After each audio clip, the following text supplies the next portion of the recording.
संकल्पित उत्तर प्रदेश शासन के माननीय मुख्यमंत्री महोदय, हम सभी के संरक्षक परम श्रद्धेय गोरक्षपीठाधीश्वर श्री योगी आदित्यनाथ जी महाराज जी के चरणों में शत नमन। की आजादी के बाद लंबे समय तक कांग्रेस ने शासन चलाया। प्रदेश में लंबे समय तक समाजवादी पार्टी की भी सरकार रही,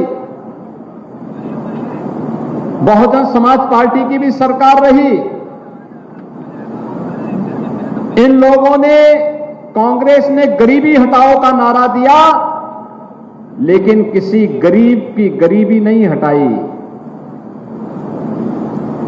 समाजवादी पार्टी ने भी नारे दिए, लेकिन वे नारे परिवारवाद और जातिवाद के शिकंजे में फंस करके भ्रष्टाचार के प्रतीक बन गए।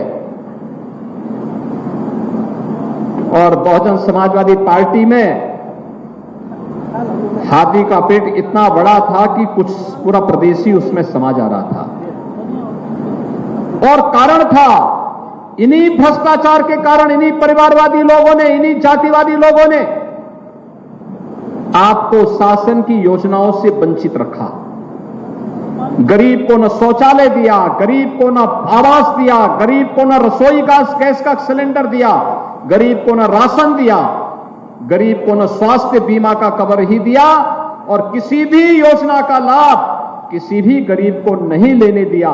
और परिणाम था कि उत्तर प्रदेश पिछड़ता गया। अगर जनता गरीब होगी तो प्रदेश समृद्ध नहीं हो सकता है, देश समृद्ध नहीं हो सकता है।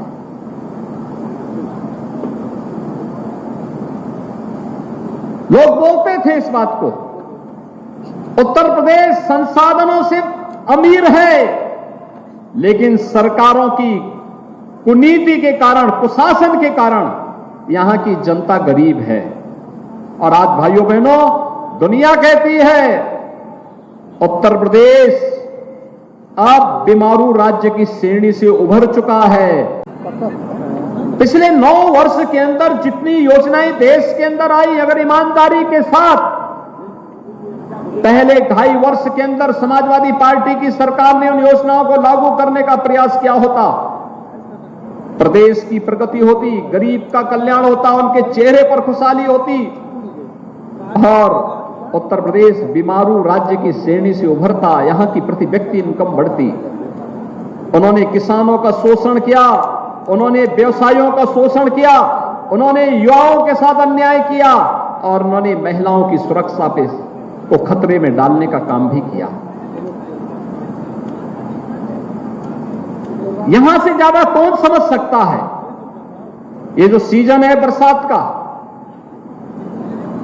15 जुलाई से लेकर के 15 नवंबर तक यह क्षेत्र भय और दहशत के साये में जीता था। न जाने कहां पर कब इंसेफ्लाइटिस की बीमारी किसी बच्चे को निगल ले।